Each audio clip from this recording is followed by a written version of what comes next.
Saya bacakan hadisnya. La tadkhulul malaikatu baitan. Malaikat tidak akan pernah mau masuk ke satu rumah.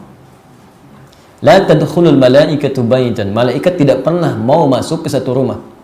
Ingat betul ini ya. Fihi kalbun. Fihi kalbun, yang di dalamnya terdapat anjing. Au suratun tamathil. Ya. Au suratun tamathil. Jadi satu anjing. Yang kedua, surah tamathil. Surah tamathil itu ada yang mengartikan patung, makhluk hidup gitu kan. Sekarang lihat, ada kalimat anjing di sini. Hampir tidak ada perbedaan pendapat di kalangan ulama. Ya, bahwa yang dimaksudkan ada kalimat fihi di dalamnya. Di dalam. Jadi di satu rumah di dalamnya ada anjing. Ya, bukan yang dimaksudkan anjing penjaga gitu. Ya, bukan dalam konteks ini. Walaupun ulama memandang makruh keadaannya sekiranya tidak sangat dibutuhkan. Sekiranya jika sangat tidak dibutuhkan. Ya. Jadi di sini maksudnya ada kalimat fi itu di dalam. Dia ada orang yang piara anjing atau anjing tanpa sengaja masuk ke dalam rumahnya. Karena ada riwayat nanti Jibril akan datang kepada Rasulullah, tapi kemudian dia tidak masuk, ditunggu oleh Nabi. Kenapa gitu kan? Ketika kemudian Nabi lihat ternyata ada anak anjing masuk ke sela-sela ranjangnya. Ya, kata Nabi, dari mana itu bisa masuk? Dia diketahui dikeluarkan. Ketika dikeluarkan baru malaikat turun. Dijangankan malaikat Mikail, malaikat Jibril pun tidak mau turun kepada Nabi saat itu karena di dalamnya ada anjing. Ya. Apa yang bermasalah dari anjing? Kata para ulama, lihat sini ya. Ini yang saya maksudkan penafsiran hadis. Pertama, ada yang mengartikan anjingnya sebagai hewan. Nah, kedua, ada yang lebih dalam lagi mengamatinya. Ya. Yang dimaksud dengan anjingnya yaitu najis yang melekat pada liurnya. Ya, najis yang melekat pada liurnya. Sesuatu yang kotor. Kenapa disebutkan dengan anjingnya dalam kalimat ini? Karena bahkan kita tidak bisa mengetahui kapan anjing menjilat tubuhnya. Sehingga liurnya menempel dalam tubuhnya. Kemudian dia duduk di kursi, duduk di tempat, masuk kemana-mana, jilat yang lain. Maka kotoran-kotoran ini menyebar, sehingga menjadikan malaikat tidak senang turun ke tempat yang kotor atau bahkan bernajis. Orang yang mengartikan anjing saja, maka dia akan membatasi yang penting gak ada anjing di rumah. Tapi orang yang mengartikan liur atau kotoran atau najisnya, dia memperluas. Malaikat pun tidak akan turun ke tempat yang tempat itu kotor sekalipun tidak ada anjingnya. Ya, jadi hati-hati Bu ya, hati-hati. Tempat-tempat kotor itu nggak mau malaikat turun. Itu tempatnya setan, tempat jin. Ya, tempat jin, tempat yang nggak pernah digunakan untuk berzikir, tempat yang kotor tidak pernah dibersihkan, itu yang turun paling jin. Makanya suasana ibu masuk ke rumah kosong yang tidak ada penghuni, suasana masih kotor dengan rumah bersih itu akan lain. Saat masuk aja udah beda. Nggak percaya silahkan ibu masuk ke rumah biasa gitu kan, tenang gitu, nyaman. Ketika masuk ke tempat yang kotor, suasana sudah lain, sudah bau nggak enak, perasaan nggak tentram dan sebagainya. Jelas di sini? Nah, ini bagian yang pertama. Ya. Jadi ini malaikat tidak senang turun ke tempat-tempat demikian. Jadi kalau misalnya ibu ingin disinggahi malaikat tempat rumahnya, selain digunakan berzikir maka bersihkan, gitu kan, dari yang kotor-kotor, dari yang tidak baik dan sebagainya. Ya. Yang kedua, gambar atau patung di sini. Di sini ulama ada khilaf, terbagi pada dua bagian. Khilafnya sangat ringan sekali. Yang pertama tadi yang tekstual, pokoknya gambar apapun, patung apapun nggak boleh gitu kan. Ini biasanya yang terlalu berhati-hati dia. Pokoknya setiap ada gambar, setiap ada apalagi patung macam-macam, maka itu berusaha untuk ditepikan, hilangkan. Ya.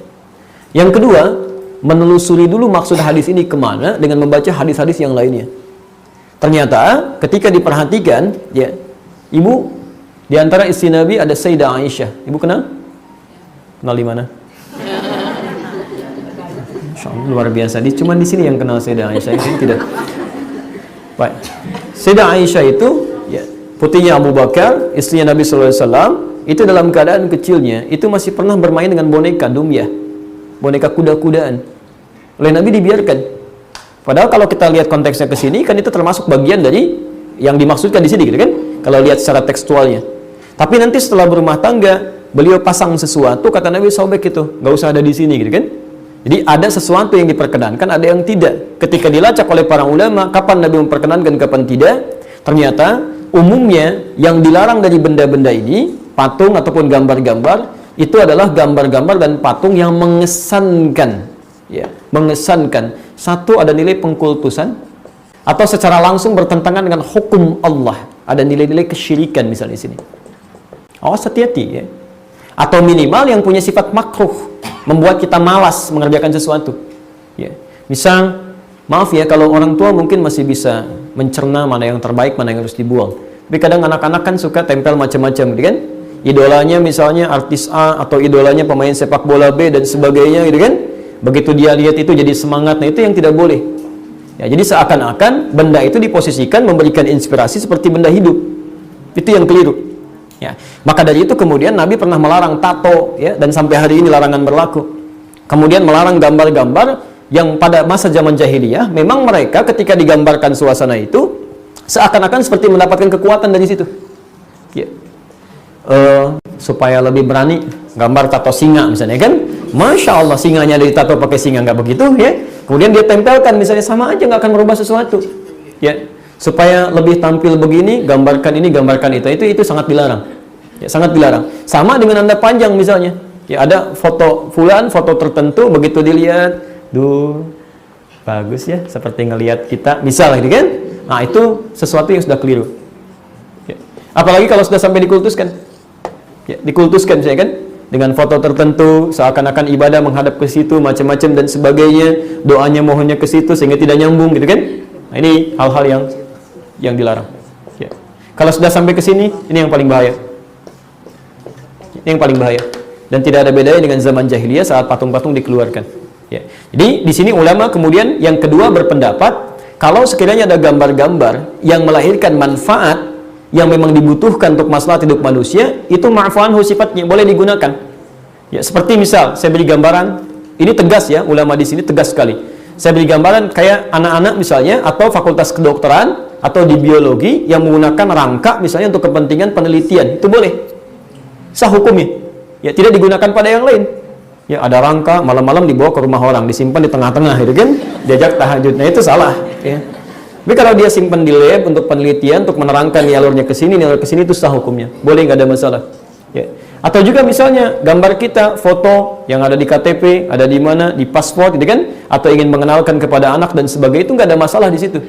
Atau kepentingan penyidikan, ya. Bagaimana gambaran orangnya? Pokoknya begitu, Pak. Tolong dilukiskan, saya nggak bisa gambar, nggak boleh, haram hukumnya. Ya nggak akan ketahuan orangnya, akan ketahuan, gitu kan? Ya, jelas di sini ya.